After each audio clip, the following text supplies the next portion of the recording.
नमस्ते, जय हिंद। ये है द आवारा मुसाफिर शो क्लिप्स। अगर आपको नरेंद्र मोदी का पिछले जितने ही सालों से उनकी सरकार बनी है उसमें कोई एक सिंगल सबसे बड़ा फेलियर लगता है, वो क्या है? शिक्षा।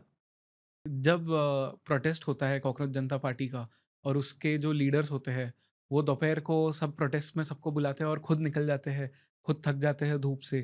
तो ये क्या कहता है हमें फिर हमारी सोसाइटी के बारे में, हमारे यंगस्टर्स के बारे में? यंगस्टर बेचारे थोड़े से, जो अभी हम थोड़ी देर पहले बोल रहे हैं, ककून की बात कर रहे हम्म। थे ना।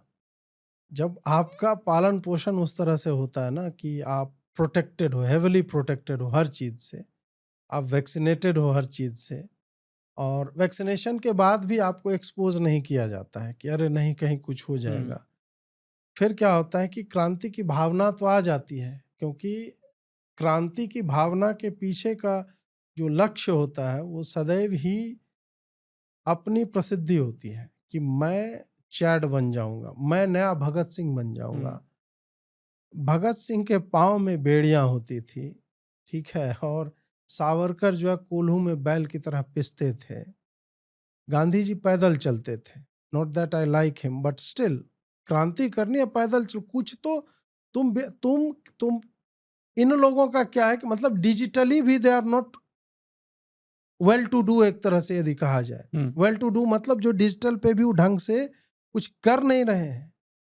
उनके वीडियो होंगे 2 मिनट के, 1.5 मिनट के, उनके ट्वीट जो है बहुत छोटे होते हैं। अरे तुम, क्रांति क्या होता है ना, विचारधारा के ऊपर होती है। विचार क्या है तुम्हारा, तुम प्रॉब्लम बता रहे हो कि ये प्रॉब्लम है, जो प्रॉब्लम मैं 5 महीने से बता रहा हूँ, या बहुत सारे लोग बता रहे हैं कि यूजीसी में इशू है, एसएससी के एग्जाम्स में इशू है, इतने प्रदर्शन होते हैं, टीचर्स का रिक्रूटमेंट में इशू है, सीबीएसई 1 नीट हुआ, तो हम तो लगातार लिख रहे थे। तुम्हें ये अवसर दिखा अचानक से कि यार मैं भी लिख सकता हूं, and then you have certain kind of backing, जहां पे आप, विदेशी मीडिया भी आप में इंटरेस्ट अचानक से दिखाती है। हम्म। और ये इंटरेस्ट तभी दिखता है जब तुम्हारा वीजा एक्सपायर होने वाला होता है और तुम्हें जॉब नहीं मिल रही होती है। तुम बॉस्टन में पीआर, एमबीए इन पीआर, क्या PR in MBA in PR कर रहे हो, पता नहीं, उसको तो भारत में कहीं जॉब नहीं मिलेगी। इस तरह के विचित्र, जो भी मतलब, पीआर एक अलग सब्जेक्ट है जो हम और आप करते हैं जर्नलिज्म, जब हम पढ़ते हैं 2 साल हम्म। का मास्टर्स में, तब पीआर स्पेशलाइजेशन है, 1 साल कर राइट। लो। उसमें masters in business administration in public relations, मुझे समझ में नहीं आता कि ये है क्या।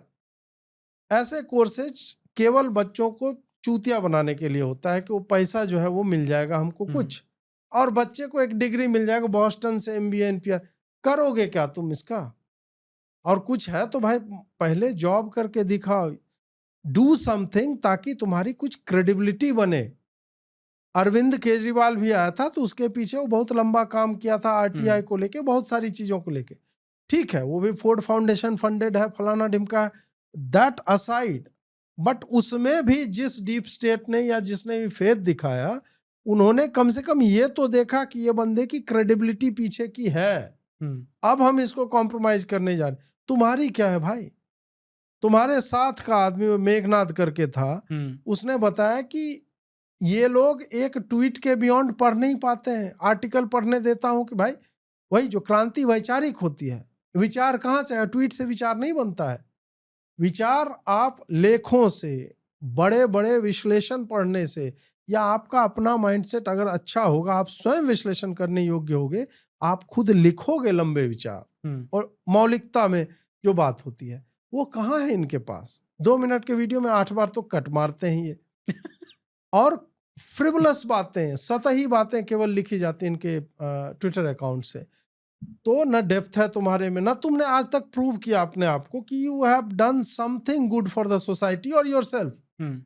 कुछ नहीं किया तुमने वैसा। और अचानक से एक सर्टेन वर्ड कहीं पे बोला जाता है, दूसरे कंटेक्स्ट में है, उसको अपने ऊपर लेते हो, क्योंकि तुम शायद वेट कर रहे थे कि ऐसा कोई ट्रिगर पॉइंट मिले और हम ऐसा कुछ कर पाए। फिर विदेश की मीडिया तुम्हें कवर करने लगती है, किस बात को लेकर के भाई?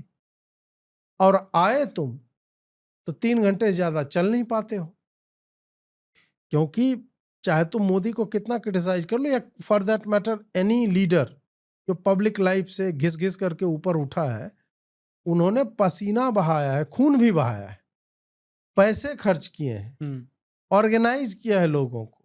तुम्हारी तरह ट्विटर पे और इंस्टा पे 2.2 कितना 22 मिलियन फॉलोअर, 2000 लोग नहीं आए तुम्हारे।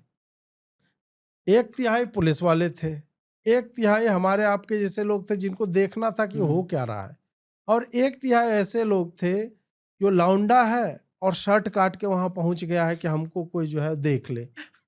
जो अटेंशन सीकिंग होर जिसको बोला जाता है, उस तरह के लोग वहां पहुंचे थे कि मैं ऐसा विचित्र हूं इसलिए मुझे देखो।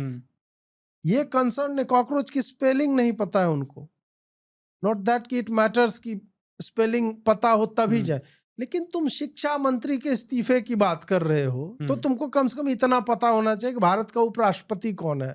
तुम पीसीएस की तैयारी, एक लाल रंग का किताब लेके आया हुआ था कि संविधान है, बोला दिखाओ संविधान, तो उसमें उसके नोट्स थे लिखे हुए, बोला ये मेरा संविधान है जो मैं आजकल लिख रहा हूं। तो वही है ना कि यथा राजा तथा प्रजा, अनहरा गुरु बतहा चेला उसको बोलते हैं हम लोग मिथिला में। अंधा गुरु, बता मतलब पागल, पागल या दुर्बुद्धि जिसको विवेकहीन जिसको कहा जाता, वैसा चेला होगा। मांगा गुड़ दे दिया ढेला, ये पूरा है। तो यही चल रही है कि जैसा ऊपर पे स्टेज पे दिखेगा वैसा। और इन लोग से 3 घंटा भी तो मुझे लग रहा है ज्यादा चल गए ये। अच्छा, 3 घंटा ज्यादा चल गए, 1 आध घंटे वाले हैं ये लोग, 1 घंटे ज्यादा नहीं, इनका शीघ्र पतन हो गया तुरंत। इनफैक्ट ये अपने फोन नहीं संभाल पाए, कितने लोगों के फोन वहां से चोरी हो गए, चप्पल चोरी हो गई लोगों की। तो ये क्या किस तरह का प्रोटेस्ट था। बट अगेन आपने एक जो बात कही कि ये जो नई जनरेशन है ये उतना ज्यादा शायद आर्टिकल्स नहीं पढ़ते, ये एक ट्वीट से ज्यादा नहीं पढ़ पाते, तो इनके अंदर डेप्थ कहाँ से आएगा। बट ये मैं पूरी जनरेशन को नहीं बोल रहा, हाँ, मैं कुछ लोग केवल इन चूतियों की बात कर रहा हूँ, केवल इन चूतियों की, पूरी जनरेशन की नहीं। हर जनरेशन अपने पिछले जनरेशन से बहुत अच्छी होती है, और अभी टेक्नोलॉजी के एज में वो एक्सपोनेंशियली अच्छी होगी। हमारे जितने प्रॉब्लम है यही जन जी और जन अल्फा जो है सॉल्व करेगा हमारे रहते। लेकिन उनमें ये लोग नहीं होंगे, ये नल्ले हैं, ये बेरोजगार वामपंथी हैं जो एक ट्रिगर पॉइंट ढूंढ रहे हैं कि मतलब आप सोचो कि जिनके विचार में हो कि हम नेपाल बनाएंगे देश को, और नेपाल हमने देखा है कि कैसा बना है। नेपाल में कोई क्रांति नहीं हुई, नेपाल में टिकटॉक बैन हुआ तो युवक जो है सड़कों पे आ गए और अपना संसद भवन फूंक दिया। ठीक है, आंदोलन करो, कोई समस्या नहीं, संवैधानिक अधिकार है आपका। लेकिन तुम यदि डेमोक्रेसी जो तुम्हें राइट टू प्रोटेस्ट देती है उसके सबसे बड़े इंस्टीट्यूशन को फूंक देते हो, दैट इज नॉट डन। तुम्हारा आंदोलन है कहां, कितने लोग आ रहे हैं तुम्हारे, और फ्रिवलस बातें कर रहे हैं। तुम में एक वक्ता ऐसा नहीं जो 1 घंटा स्टेज को होल्ड कर सके, नहीं है इनके बीच, क्योंकि इनके पास समाधान नहीं है, केवल और केवल प्रॉब्लम स्टेटमेंट है, और वह भी दूसरे का चुराया हुआ प्रॉब्लम स्टेटमेंट है, तुम्हारा अपना वो भी नहीं है। तो जब तुम्हारा ना प्रॉब्लम है, ना तुम में कोई सोचने की क्षमता है, डेप्थ नहीं है तुम में, तुम सॉल्यूशन कहाँ से दोगे? और सॉल्यूशन नहीं दोगे तो लोग तुम्हारे पीछे कभी नहीं आएंगे। स्पॉन्सर, इतना क्राउड तो यार जैसी भी खुदा ही देखने आ जाते हैं भारत में। तो ये कौन सा क्राउड था? क्राउड की क्वालिटी क्या है? तुम क्वालिटी की बात कर रहे हो, धर्मेंद्र प्रधान को उसकी क्वालिटी के कारण हटाने बोल रहे हो, मैं भी बोल रहा हूँ, लेकिन मैं 5 महीने से बोल रहा हूँ। मैं एक एक चीज याद दिला दूंगा कि कब कब इसने क्या क्या किया, किस कारण से इसको हटाना चाहिए। तुम्हारे पास केवल यह है, धर्मेंद्र प्रधान इस्तीफा दो। भाई क्यों दे इस्तीफा? सीबीएसई पे भी हम बोलेंगे तो मैं 25 चीजें गिनाऊंगा कि सीबीएसई में ये हुआ, इस कारण हम इस्तीफा मांग रहे हैं। तुम वही ऊपर से 4 पोस्ट पढ़ते हो, सीबीएसई में बच्चों के साथ हो रहा है अन्याय। क्या अन्याय हो रहा है बताओ तो? वो इनके पास नहीं, क्योंकि ये एक ट्विटर का थ्रेड भी होगा ना तो वो एक ट्वीट के बाद पढ़ नहीं सकते। जब पढ़ नहीं सकोगे, कंज्यूम नहीं कर सकते हो, तुम उल्टी ही करोगी इस तरह का।